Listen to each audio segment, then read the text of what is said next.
안녕하세요. 대업에서 조선부터 방산 또 에너지 관련된 업종을 담당하는 멘토 황대근입니다. 자, 오늘도 한국전력 빠르게 살펴보도록 하겠습니다. 아마 오늘 영상은 좀 짧은 영상이 될 수도 있는데 금일 제 목 컨디션이 많이 좋지 않기 때문에 영상 길이가 짧을 수 있다는 점 양해 말씀 먼저 드립니다. 이 금일 같은 경우에 한국전력을 보게 되면 이 장 초반부에 이 하락하는 모습을 보여주다가 중반부 이후에 다시 메꾸면서 이 상승 마감을 해 주었습니다. 흐름세가 굉장히 좋은 모습을 보여준다라고도 설명을 드릴 수 있는데 이 대부분 한국전력을 투자하시는 분들은 한국가스공사의 추이도 살펴보실 거라고 생각을 합니다. 한국가스공사도 제가 살펴봤을 때 대략적으로 이 마이너스 8% 이상의 이 모습을 보여주다가 한국전력이 상승하면서 이 같이 상승하는 모습, 물론 한국가스공사는 마이너스로 마감을 했지만 어찌됐든 상승폭을 보여준 모습을 보여줬습니다. 그만큼 현재 시장에서 한국전력이 차지하는 그 비중이 높다라고도 생각이 드는 시점인데 이 금일 같은 경우에 또 연기금과 사모펀드가 매집하는 모습을 보여주었습니다. 특히 개인의 매도세가 보여지고 있는 장인데 어떠한 특징을 갖고 있는지 이 수급적인 측면을 확인하겠습니다.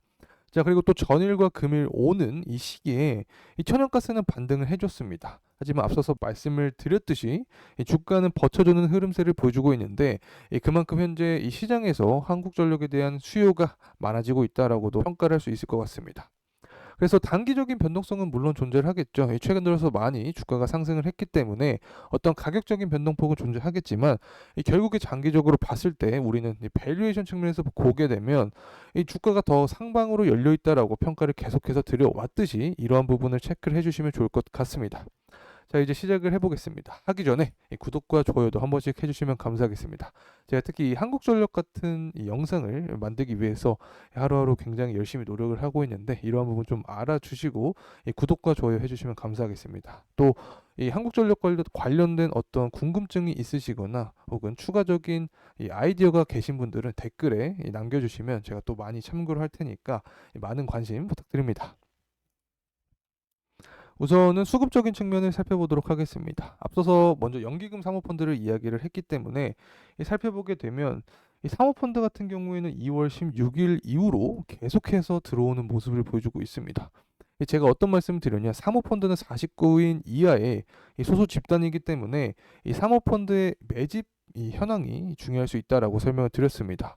그래서 최근 들어서 계속해서 매집하는 모습은 소수 집단의 어떤 강한 확신이 있을 수 있다라고 설명을 드렸는데 이 부분 참고를 해주시면 좋을 것 같고, 연기금 역시 물론 중간중간 매도세를 보여주긴 했지만 최근 동향은 매집하는 의지를 강하게 보여주고 있습니다.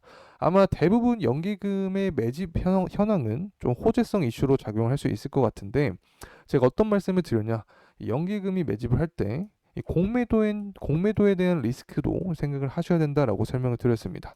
그래서 대부분은 호재성 이슈, 이 한국전력이라는 주식을 긍정적으로 평가를 하기 때문에 이런 수급적인 측면에서 들어오는 거지만 그래도 공매도 관련된 리스크 역시 존재를 한다는 점 참고로 말씀을 드립니다.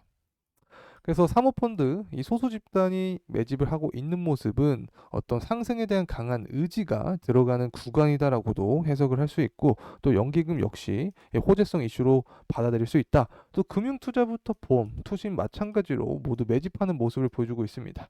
이 전반적으로 기관은 꾸준한 매집세, 그와 반대로 이 개인은 매도하는 모습을 보여주고 있는데 이 부분은 어떻게 보면 사실 조금 단기적으로 들어오신 분들이 차익 실현을 많이 하시고 계신다라고도 생각이 듭니다. 제가 영상을 찍고 시청을 하시는 또 시청자분들께서는 좀 장기적으로 투자를 하시는 분들이 많기 때문에 이런 가격적인 스트레스가 좀 없지 않나라고 생각이 들지만, 또 단기 매매를 들어오신 분들은 하루하루 가격적인 부담이 클 수 있기 때문에 매수와 매도 사이에 이 간격이 짧을 수 있다는 점 말씀을 드립니다. 자, 그리고 또 대차 잔고도 살펴봐야 되죠. 이 한국전력 같은 경우에는 뭐 최근 제 영상을 많이 보신 분들은 아시겠지만 제가 대차 잔고가 11만 주에서부터 영상을 계속해서 드렸었는데 현재 대차 잔고가 이 9만 주, 9만 주 가량으로 줄어들었습니다. 이 대차 잔고가 줄어들었기 때문에 이러한 부분 역시 이 투자 심리에 반영이 되면서 이 주가를 지켜주는 버팀목이 되지 않았나라고 생각을 합니다. 이 대차 잔고와 대차 잔액 관련된 내용은 제가 전 영상에서 또 구체적으로 다뤘기 때문에 궁금하신 분들은 참고를 해주시면 좋을 것 같습니다.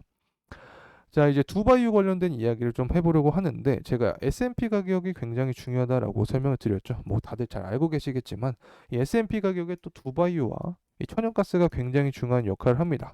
그래서 이 두바이유 천연가스의 동향을 파악하는 게 중요한데, 이 두바이유 같은 경우에는 이 중동의 지정학적인 리스크, 뭐 후티 반군의 공격, 이 전쟁 리스크가 부각이 됐을 때보다 조금씩 하향 안정화가 되는 그런 분위기인 것 같습니다. 그래서 두바이유가 안정화돼야 이 결국에 한국전력 같은 경우에도 주가의 상방 모멘텀을 받을 수 있겠죠. 그래서 제가 언제치기에 좀 두바이유가 하향 안정화가 더 강하게 될 수 있냐, 이 부분을 말씀을 드렸는데, 제가 또 정책과 관련된 이야기를 드렸죠. 현재 이 지지율 측면을 살펴보게 되면 이 바이든과 트럼프를 비교를 했을 때 이 바이든이 지지율 측면에서 밀리는 상황입니다. 그래서 바이든이 아마 이미지를 구축을 하기 위해서 어떠한 수를 쓸 것이다. 그럼 분명히 이 중동의 지정학적인 리스크를 벗어나기 위한 그런 술수를 쓸 텐데, 제가 그 부분이 아마도 11월이 대선이니까 이 대선 이전에는 발생할 거다. 최소 3개월에서 5개월 전에는 발생을 하겠죠. 그래서 대략적으로 뭐 올해 상반기 안으로 후티 반군에 대한 리스크를 없애려고 할 거다라고 말씀을 드렸는데, 그 시점부터 유가 같은 경우에 하향 안정화가 되겠죠. 그러면 이 부분이 선반영이 되면서 한국전력의 주가를 끌어올릴 수 있는 그런 요소가 될 수 있다라고 설명을 드립니다. 이제 천연가스의 흐름세를 좀 살펴보려고 합니다. 전일과 금일 사이에 이 천연가스가 굉장히 상승을 많이 해주었는데, 물론 지금 현 상황에서는 소폭 하락을 하고 있지만 큰 상승을 보여주었는데, 그럼에도 불구하고 한국전력의 주가는 금일 지탱해주는 모습을 보여주었습니다.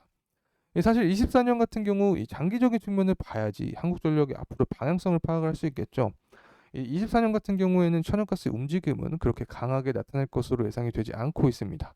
이 부분은 어제도 제가 이 미국의 재고량 수치를 가져오면서 함께 이야기를 해봤는데, 아직도 이 높은 재고량이 소진이 되지 않고 있습니다. 그렇기 때문에 이 재고량이 많다는 것은 공급이 많고, 그러면 가격 역시 하락할 수 있는 이런 근본적인 원인이 된다는 점 참고로 말씀을 드리고, 또 어제 또 설명을 드렸던 부분인데, 현재 예측치보다 실제 이 수치가 어떻게 될지에 따라서 향후 천연가스 가격의 방향성이 또 정해진다라고 설명을 드렸죠. 그래서 또 미국의 이 천연가스 소지랑 미국의 천연가스 재고량 수치가 나오게 되면 이 부분을 또 영상을 통해서 다뤄드리도록 할 테니까 구독과 좋아요 해주시고 계속해서 관심 가져주시면 좋을 것 같습니다. 자, 이제 가격적인 측면 빠르게 살펴보도록 하겠습니다.